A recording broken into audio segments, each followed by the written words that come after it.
Peace to you, everyone.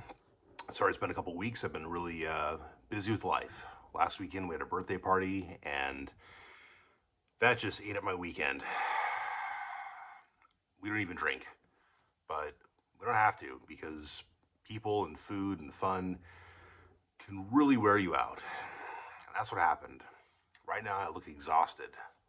I just woke up from a nap. I was working till late last night, and yeah. Anyway, I'm tired.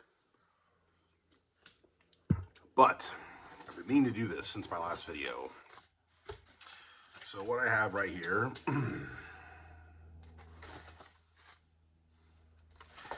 these are my own cardboard replicas of some brass and copper plates that you will see in Swanton's Creek Religion and Medicine, page 504. Again, remember that this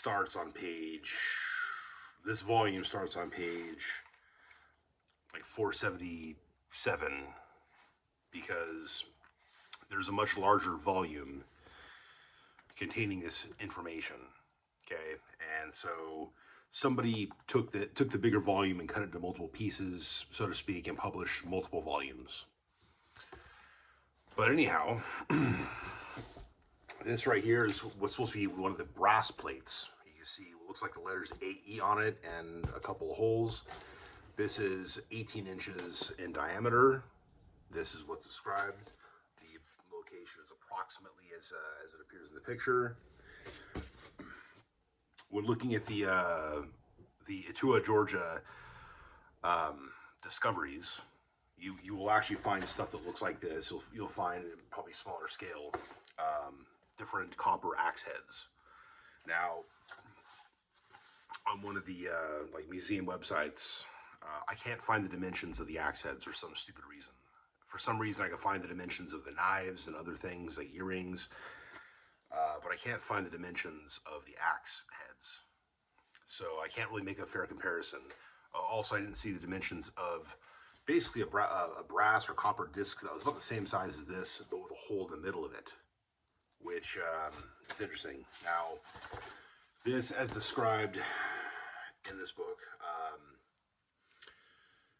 basically says that the width of this, the length is 18 inches, the width is 7 inches. Now, I'm not sure if it means the spatulated part is 7 inches, or, this piece is 7 inches wide. So that's why I provided to all y'all, the viewers, two different examples. Now, I'm thinking it's probably this, but it could easily be this.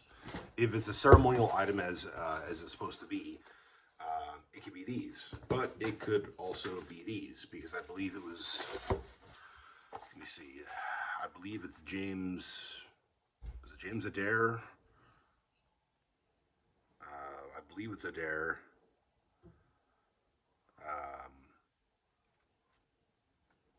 Let's see here. Well, I'll figure that out later on. Anyways, it's one of the writers that Swanton is quoting in this.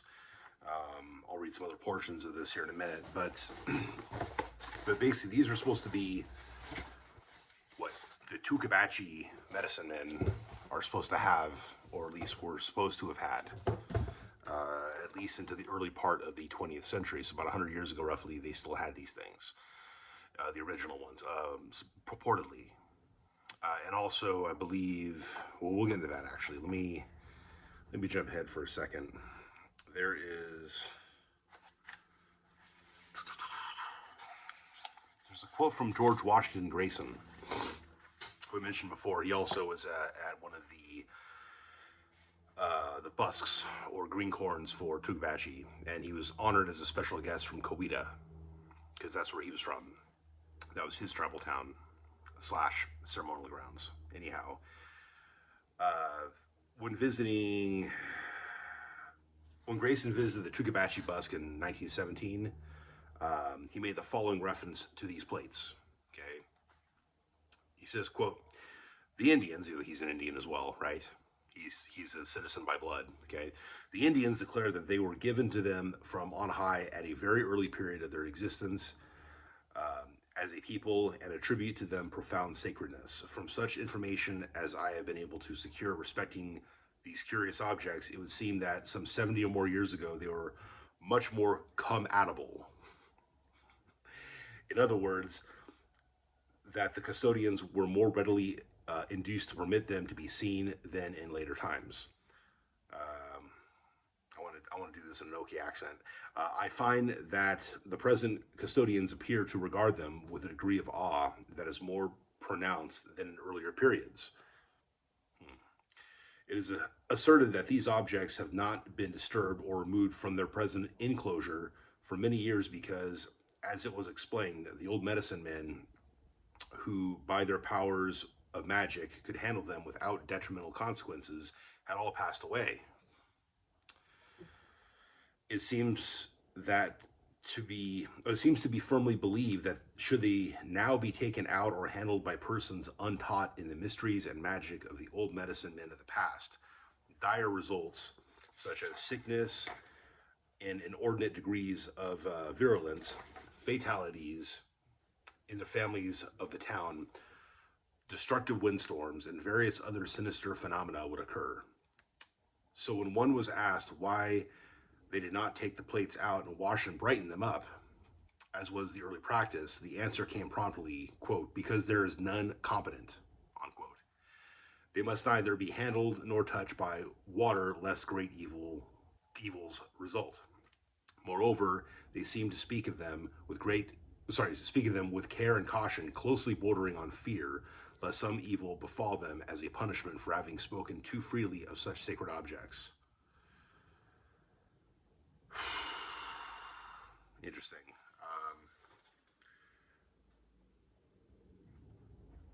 And then there's no quotation mark here. I'm assuming that this is probably Swanton speaking.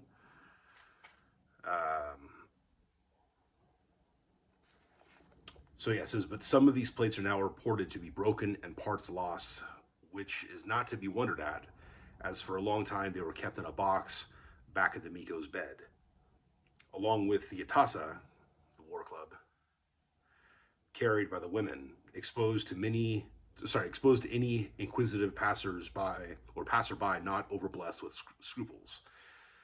In 1914, however, they were still held in the greatest esteem and fear by the leading Tuckabatchee. The chief of the town at that time said he could never handle them without becoming sick. And when I drew the outlines of the plates from my memory of Adair's figures,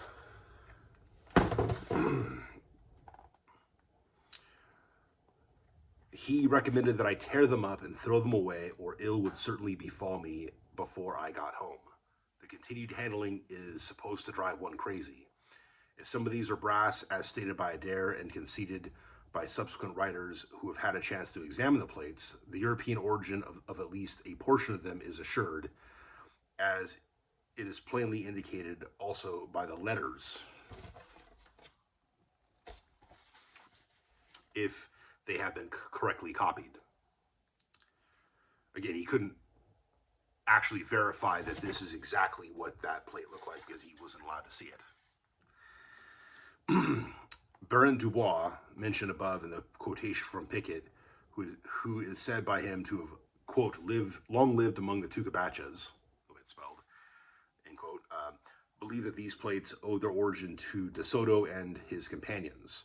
There could be little reasonable doubt that they were of Spanish origin, but as the Shawnee and Cachanampos were trading at St. Augustine in the latter part of the 17th century, it is equally possible that they were obtained there at that point. Interesting. Well, at that period, not at that point.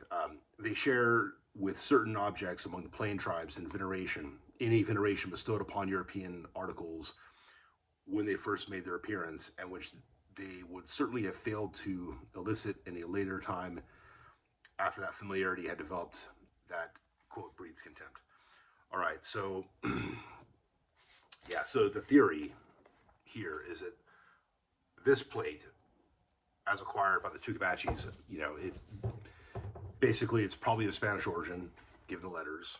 Obviously, here's my thoughts. I'm not saying that because they're brass, that they weren't of native manufacture. There have been, like, bronze artifacts that clearly were of native manufacture, right? I believe the Incas actually had what looks like sprockets or something if you just look at them up against the wall, but they're actually spiked mace heads. So you stick them on a wooden shaft, and they become a killing instrument of war, and they were bronze.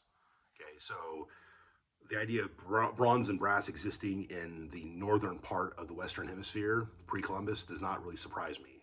There's a lot of things that we've not yet discovered, and there's a lot of things that may have been discovered and ransacked for all we know. What we do find is a lot of copper. No verifiable iron tools that we can definitively say are pre-Columbian. That doesn't mean there aren't some, but anyway, I digress. What was the purpose of these objects? I don't know. I mean, again, if it's this big, then it becomes basically a sacred object. If it's something this big,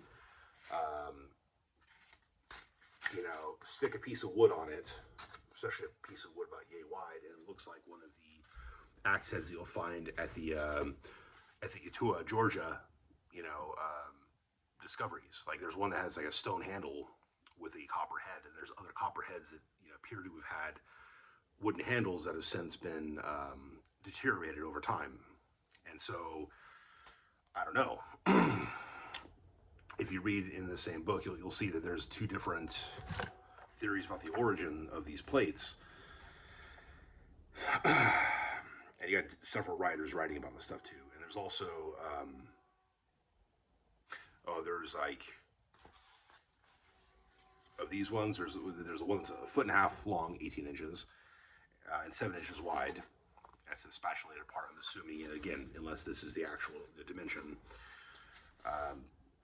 The other 4 are shorter and narrower. So there's actually like, 5 of these guys. You see axe-shaped artifacts from north all the way down to South America. You've got, like the Aztecs had stuff. The Incas had something that looked like axes. I think the Aztec one, if I'm not mistaken, if I'm going by memory alone, was some kind of, like theoretically, some type of money because they were small. But anyway,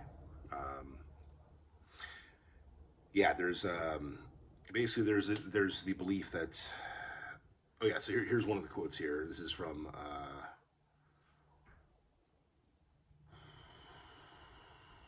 hold on a second here. I'm not sure. It might be from Swan here.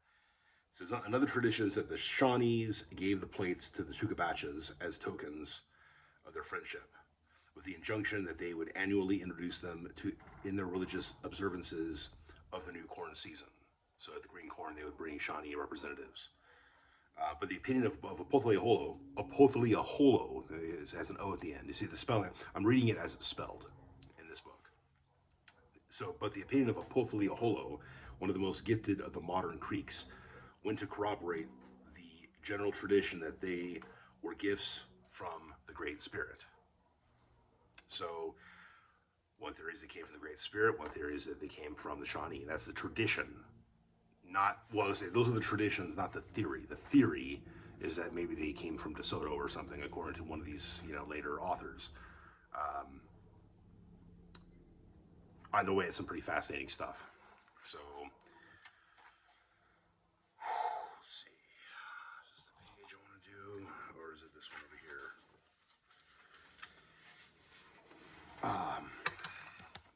See if I have enough time. I've been losing power while trying to make these videos. Okay, it says here on page 574, to these may be added an account of the visit of the Tuckabatchee Busk, July 1917, by Mr. G.W. Grayson, late chief of the Creek Nation, found among his papers and copied by the writer with the kind permission of Mr. Grayson's family. Unfortunately, one page of the manuscript is missing. I found it necessary to make a few changes in the wording for the sake of smoothness. The most important contribution contained is the narrative. It is the insight it gives into the customs observed in receiving a guest from a friendly town. A stray note informs us on the authority of one of the oldest men of Tuckabatchee, that the power above, who had instituted the ceremony said, quote, "You shall not call my name openly in the congregation. If you do, it will not be well with you," unquote. So, quote, "I arrived at Tuckabatchee Busk ground on July 27, 1917, while the women, 26 in number, were dancing. Most of them were apparently of middle age and probably mothers of families.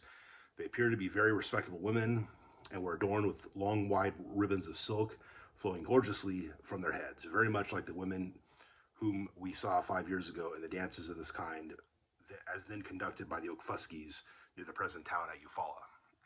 After the women had executed several rounds, they were required to surrender their atasa ahaki, like war clubs, little wooden sticks carved in a manner supposed to resemble the forms of the ancient war clubs. I like to see what those look like in this particular case. When the women engaged in the old dance, punka chali, mixed up with the women in the ribbons and finery. One round of this was danced, and that ended the exercise. At night, the people danced until about 10 o'clock and recessed until the morrow. And then there's a missing page, it says. And then ... continues on. Since last night, the buskers have been fasting and must continue it all this day, which is July 28th, and tonight until tomorrow morning, when they will be permitted to partake of food. It is with regret that they admit that the correct practice of busk, as they obtained it in the olden days, are not now correctly known to any of the members. This fact became painfully evident some years ago when the old men counseled together over the subject and decided that they would hereafter confine the exercise of the busk to what is known as the boys' fast, Chibnokachi Impuskara. Since no members appear able to instruct in or conduct correctly the proper exercises for the adults, while there are many who would conduct the boys' fast correctly, so all that we now see of the busk is what is known as the boys' fast. The copper or brass plates are so sacred by their exposure and handling by incompetent hands, so liable to be attended by dire consequences, that we cannot get a view of them. It appears that the town has no medicine men who are sufficiently educated in the mysteries to uncover and handle them.